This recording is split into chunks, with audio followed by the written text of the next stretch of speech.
Combien de fois dans notre histoire des situations sont élevées, non pas que nous les ayons créées, qui étaient tout à fait impossibles.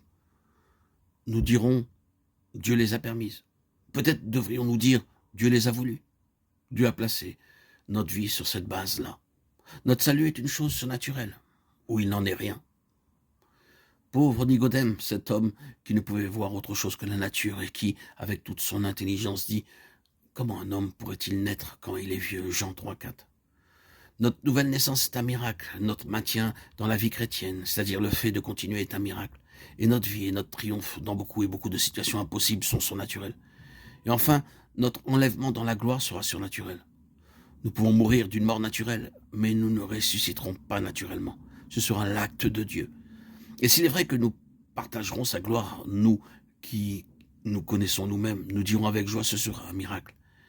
Une créature telle que moi, partager la gloire de Jésus-Christ durant l'éternité. Oui, cela sera surnaturel.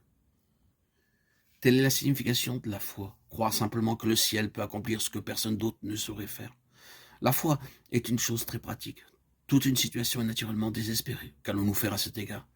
L'abandonnons-nous en disant « c'est impossible, c'est la fin de tout, nous sommes au bout » Ou bien dirons-nous « oui, il en est ainsi naturellement, mais Dieu, mais le ciel est plus grand que la terre, et Dieu est plus grand que tout. » Vivre une vie céleste, c'est vivre sur les ressources que le ciel a pour nous, alors que toutes les autres ressources sont épuisées.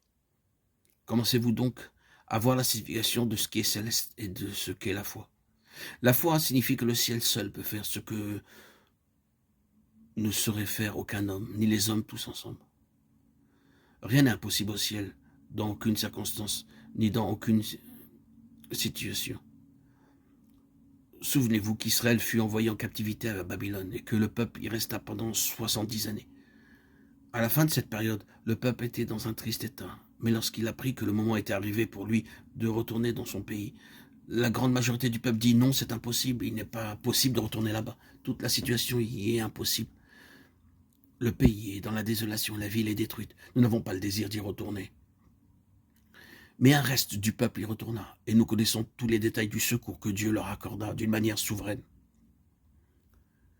Il donna aux enfants d'Israël tout ce dont ils avaient besoin et les aida d'une manière merveilleuse, de sorte qu'ils reconstruisirent la cité et leur temple et rendirent le peuple de nouveau productif.